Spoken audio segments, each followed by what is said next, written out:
to the Atlanta Speech School. Our 10 departments comprise the nation's most comprehensive language and literacy center. Underlying at the core of each of those programs is a 75-year-old promise that this is the time and the place that a child will find the power of his voice for a lifetime. And over those 75 years, thousands of children, infant through adolescence, facing great odds of realizing their full potential through language and literacy, have discovered their power.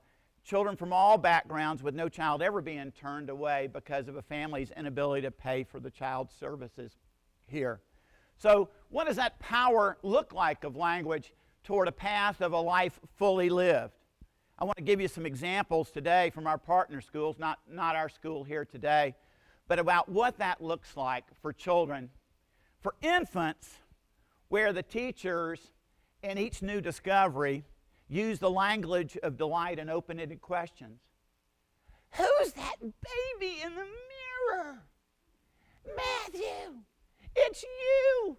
It's your reflection. And at each moment of distress, bring the language of comfort. The power happens when a 7-month-old little girl face plants crawling on the floor, and the teacher holding a little baby turns to put that baby down to care for the little girl and turns back around, and the girl has stopped crying because the little boy next to her is gently rubbing her arm, soothing her. For preschoolers, you can't miss it when a group of 4-year-old boys are huddled together with such total focus and intense language that they could be medical students examining a cadaver. And so no wonder when I walk up to them and try to intrude on their project, one of them very respectfully says, "I'm sorry, we don't need you right now." Or in the hallway, where a group of 4-year-old, joyful, smiling 4-year-old children are walking or maybe even tiptoeing down the hall, maybe in quiet conversation or silence, because their teacher asked them, "What could you do to help our older students who are concentrating on the task that they're doing in their classroom?"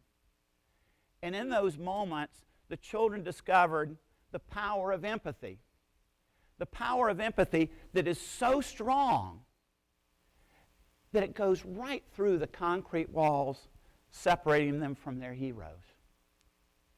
Or you see the power when a mom walks into a class of 4-year-olds in tears and says, "I need to talk to somebody because last night I broke a promise to my son." And he said, "Mommy, I am so frustrated with you."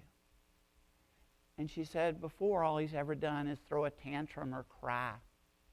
Who taught him that word? How can I teach him more words like that?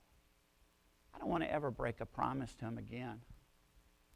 Or for kindergartners, it's the teacher scrambling because the new students to her first day of school who've had these kind of pre-K experiences have already mastered the materials she's been teaching kindergartners for the last 25 years. Or for 4th graders, it looks like these children, all of whom are on free and reduced lunch, and all of whom exceeding grade level on their reading. For adult, it looks like a little boy who came to this school at age 5 because his parents were told he'd never read on grade level, but he could come to the speech school to learn a simple trade, to read just enough to learn a simple trade.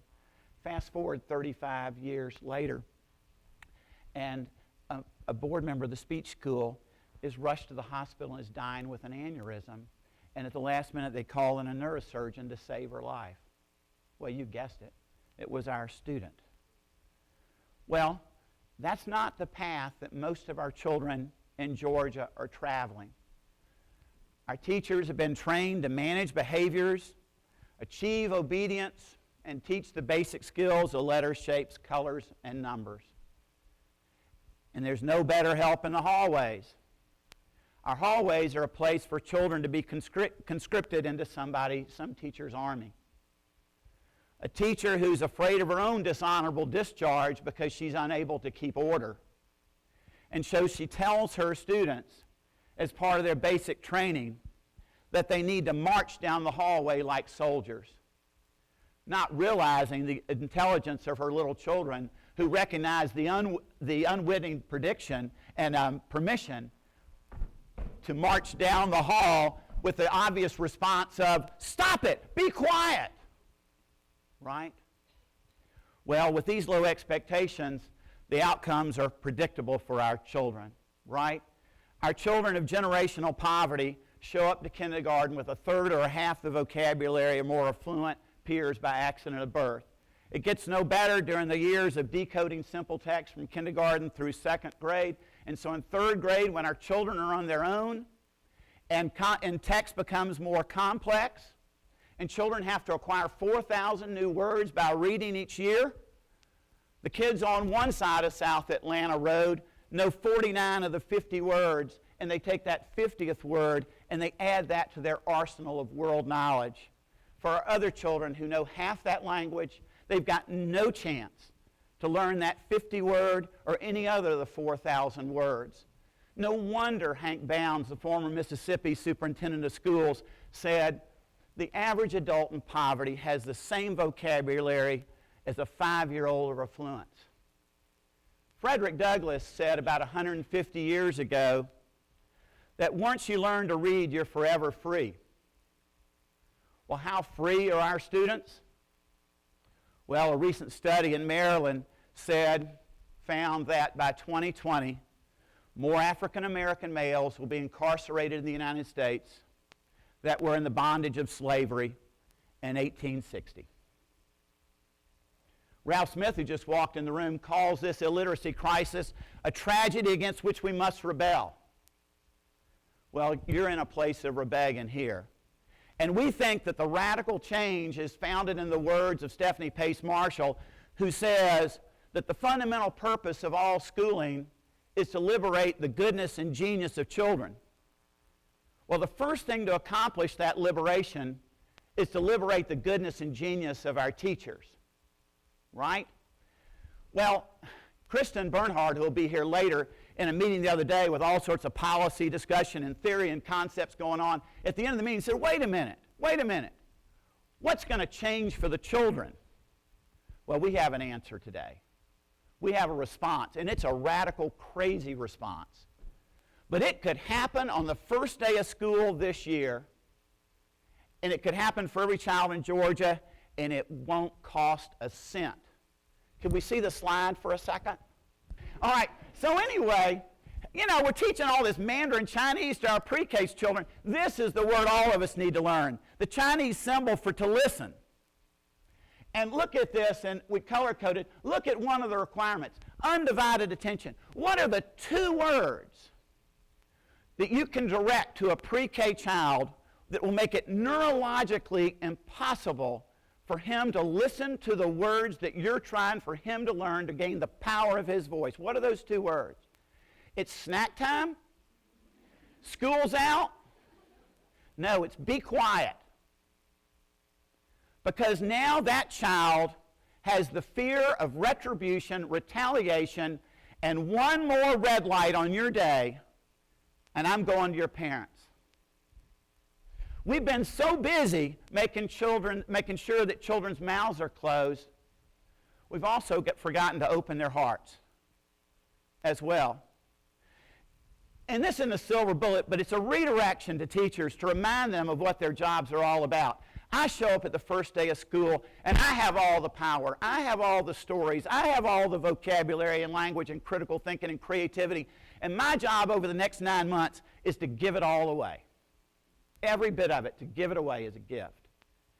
And you say, so what's the bubble part? Well, that's easy. The first one is this bubble in the hallway when kids are marching down as if they're a prisoner in somebody's army. And prisoner in somebody's chain gang like this. Burst that bubble. That's obvious because that's child abuse. That is educational child abuse. Instead, it's to say to children, find your voice, like the little boy, and I'll finish up, the little boy who's in his bubble in school, and he's been driven there by a teacher when he was dipping his brush into each one of the holders in the little tin paint, and she yelled at him, "What are you thinking?" And an assistant teacher with no training says, "I don't have any training, but all I know to do, he's been sent into his bubble, and I've got to get inside it with him and I've got to burst it for him. And I went inside that bubble with him, and he told me what he was doing. He was drawing a rainbow. Well, let's make sure that our children get a chance to draw their rainbows and find the other end of the rainbow, a life fully lived with a powerful voice, an open mind, and an open heart. No more armies, no more prisoners, no more bubbles, no more be quiet. Thank you.